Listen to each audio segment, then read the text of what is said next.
మీ పిల్లలు maths science లో dull గా ఉన్నారా? 100% మార్క్స్ కావాలంటే ఆన్లైన్ ట్యూషన్ ట్యుటోరిక్స్ లో జాయిన్ అవ్వండి. నమస్తే, నేను Keshav. Welcome to Suman TV. Andhra Pradesh ఉప ముఖ్యమంత్రి పవన్ కళ్యాణ్ని టార్గెట్ చేస్తూ సిపిఐ జాతీయ కార్యదర్శి నారాయణ చేసినటువంటి వ్యాఖ్యలు ఇప్పుడు దుమారం రేపుతున్నాయి. సనాతన ధర్మం గురించి మాట్లాడిన ప్రతి ఒక్కరిని లోపల వేయాలి, పవన్ కళ్యాణ్తో సహా అరెస్ట్ చేయాల్సిందే అని నారాయణ అంటున్నారు. అసలు సనాతన ధర్మానికి సంబంధించి నారాయణ చేసినటువంటి వ్యాఖ్యలు పవన్ కళ్యాణ్ పైన ఎందుకు ఒంటికాల మీద లేవాల్సినటువంటి పరిస్థితి వచ్చింది? సనాతన ధర్మం ఏం చెప్తోంది? సనాతన ధర్మం గురించి మాట్లాడితే, దానికి మద్దతుగా మాట్లాడితే అరెస్ట్ చేయాల్సినటువంటి అవసరం ఉందా? ఈ అంశాన్ని విశ్లేషించే ప్రయత్నం చేద్దాం. మనతో పాటు విశ్లేషకులు తురగా శ్రీరామ్ గారు ఉన్నారు. శ్రీరామ్ గారు నమస్కారం. నమస్కారం అండి.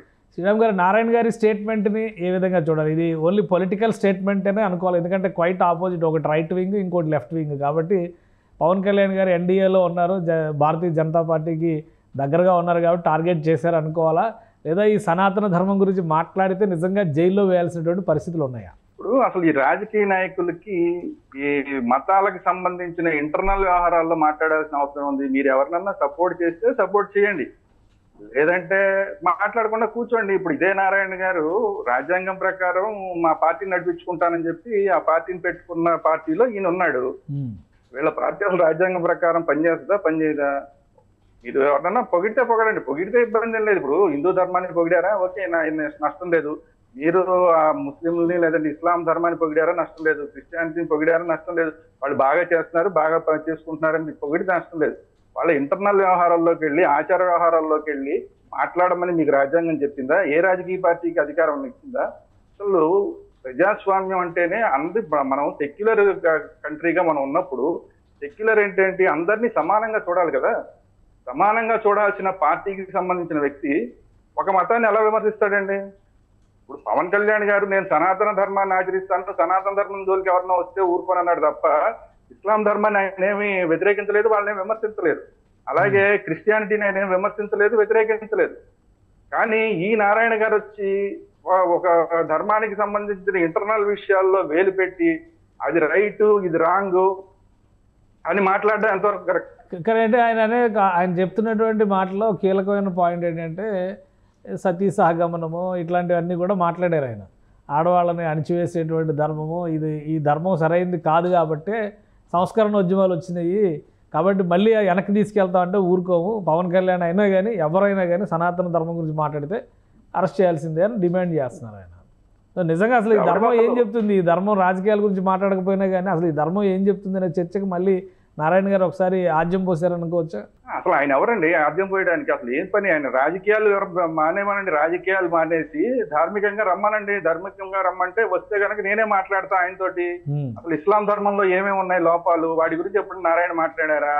లేదంటే క్రిస్టియానిటీలో ఉన్న లోపాల గురించి ఎప్పుడు మాట్లాడారా? కాలమాన పరిస్థితుల గురించి వచ్చినప్పుడల్లా మారిపోతూ ఉంటాయి. ఇప్పుడు ఇస్లాం ధర్మంలో ఎప్పుడో ఉన్న దాని గురించి ఒక అమ్మాయి మాట్లాడిందని ఇప్పుడు బెంగాల్ అరెస్ట్ చేశారు.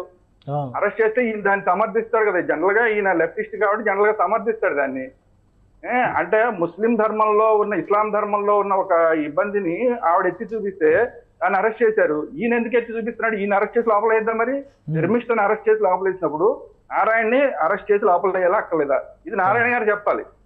నారాయణ గారు చెప్పాలి. నీకెందుకు అసలు ధర్మాల గురించి నీకెందుకు? వాటి నారాయణ గారు ఎట్లా చెప్తారు? అరెస్ట్ చేయాలంటే ఎన్డీఏ ప్రభుత్వం అరెస్ట్ చేయాలి. ఇప్పుడు ఆంధ్రప్రదేశ్లో ఉన్న ఎన్డీఏ ప్రభుత్వం అరెస్ట్ చేయాలి, లేదా కేసు పెడితే అసలు ఏమైనా కేసు పెట్టారా? కేసు పెట్టకుండా ఎందుకు అరెస్ట్ చేస్తారు? నారాయణ గారు మాట్లాడిన దాని మీద కేసు పెట్టాలి కదా. ఎందుకు? కేసులు అక్కల కోర్టులు సుమోటో అనే అవకాశాన్ని కోర్టులకు ఇచ్చారు. కోర్టులు సుమోటోగా తీసుకొచ్చి ఇలాంటి ఇంటర్నల్ విషయాలు, మతాలకు సంబంధించిన ఇంటర్నల్ విషయాలు మాట్లాడి ఆ మతంలో ఏదో చిచ్చురగులుతామని చూసి రాజకీయ లబ్ధి పొందే ప్రయత్నం చేసే వాళ్ళందరినీ శుభ్రంగా సుమోటో కింద కోర్టులు తీసుకుని అరెస్ట్ చేయొచ్చు.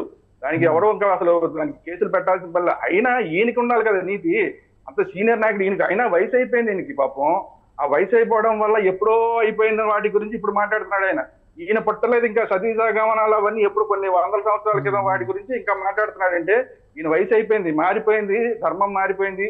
కాలానుగుణంగా ధర్మం ఎప్పుడెప్పుడు మార్చుకుంటూ వచ్చే ధర్మం హిందూ ధర్మం. అంతేగాని మిగతా వాటిలాగా మేము ఇలాగే ఉంటామని కూర్చునే ధర్మం కాదు హిందూ ధర్మం. ఆ మార్చుకున్న వాటి గురించి కూడా ఈ రోజు నువ్వు మాట్లాడుతున్నావు అంటే నువ్వు ఇంకా మారలేదు నారాయణ గారు అని చెప్పి మాలాంటి వాళ్ళందరూ ఆయన్ని మాట్లాడాల్సిన పరిస్థితి. అంటే నారాయణ గారు పవన్ కళ్యాణ్ గారు సనాతన ధర్మం గురించి మాట్లాడారు కాబట్టి సనాతన ధర్మాన్ని వ్యతిరేకిస్తామని చెప్పారు అంటారు నారాయణ గారు. అసలు పవన్ కళ్యాణ్ గారు మాట్లాడిన సనాతన, ఎందుకంటే ఆయన వ్యక్తిగతంగా కూడా టార్గెట్ చేసి సనాతన ధర్మంలో విడాకులు ఉన్నాయా ఈ ప్రశ్నలన్నీ కూడా లేవనెత్తారు నారాయణ గారు. ఇప్పుడు సనాతన ధర్మంలో ఉన్నాయా లేవా అని అడిగారు అనుకోండి, దానికి సమాధానం చెప్తారు, చెప్పడానికి బోల్డ్ మంది సిద్ధంగా ఉన్నారు.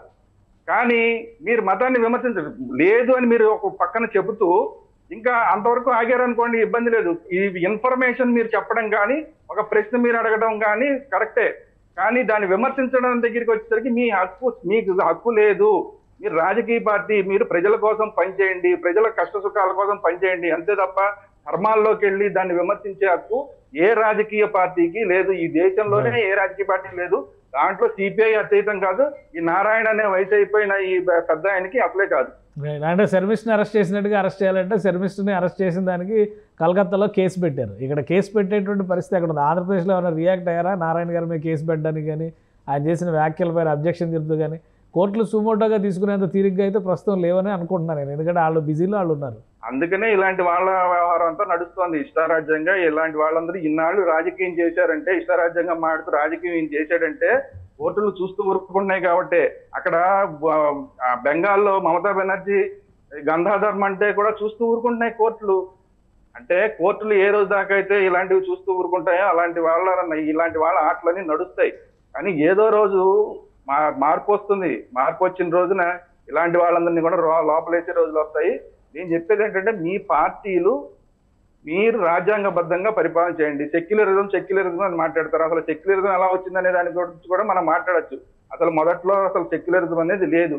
అది ఎలా వచ్చిందో అందరికీ తెలుసు. సరే వచ్చిన తర్వాత ఆ సెక్యులరిజం కన్నా మీరు కట్టుబడుతున్నారంటే మీరే కట్టుబడట్లేదు. ఇంత సీనియర్ నాయకులు అయ్యి ఉండి మీరే కట్టుబడి మాట్లాడకుండా ధర్మాల్లోకి వాటి ఇంటర్నల్ విషయాల్లోకి వెళ్ళి మాట్లాడుతున్నారంటే మీరు సెక్యులర్ గా లేరు. సెక్యులర్ గా లేనప్పుడు అసలు మీ పార్టీని రద్దు చేయాలి. మీరు మళ్ళీ కేంద్ర స్థాయిలో పెద్ద పదవిలో ఉన్నారు. మీరు అలాంటివి మీరు మాట్లాడుతున్నారంటే అసలు మీ పార్టీ అంటే మీ పార్టీని ఎందుకు రద్దు చేయకూడదని చెప్పి అసలు ఎలక్షన్ కమిషన్ దీని మీద చర్యలు తీసుకోవాలి. మీకేం పని అయ్యా ఇంటర్నల్ విషయాలు, మతాలకు సంబంధించిన ఇంటర్నల్ విషయాల్లో మీకేం పని అని చెప్పి అసలు ఎలక్షన్ కమిషన్ ఇలాంటి పార్టీల మీద చర్యలు తీసుకోవాలి. అలాంటివన్నీ జరగట్లేదు. ఈ దేశంలో నడుస్తున్నాయి, ఇష్టారాజ్యంగా నడుస్తున్నాయి కాబట్టి రాజకీయ నాయకులు ఇష్టారాజ్యంగా మాట్లాడుతున్నారు. రైట్. థ్యాంక్ యూ శ్రీరామ్ గారు విశ్లేషణ అందించినందుకు. ఇది నారాయణ చేసినటువంటి వ్యాఖ్యలు ఖచ్చితంగా ఒక మతాన్ని కించపరిచేటువంటి వ్యాఖ్యలు. అలానే రాజకీయ పార్టీలు రాజకీయాల సంగతి చూసుకోకుండా మతాల్ని విమర్శించడం అనేది తగదు. దీనిపైన చర్యలు తీసుకోవాల్సిన అవసరం ఉంది. ముందు నారాయణని అరెస్ట్ చేయాలని డిమాండ్ చేస్తున్నారు దుర్గా శ్రీరామ్ గారు. ఇది special discussion. Keep watching. Suman టీవీలో మీ పర్సనల్ అండ్ బిజినెస్ ప్రమోషన్స్ కోసం కింది నెంబర్కి కాంటాక్ట్ చేయండి.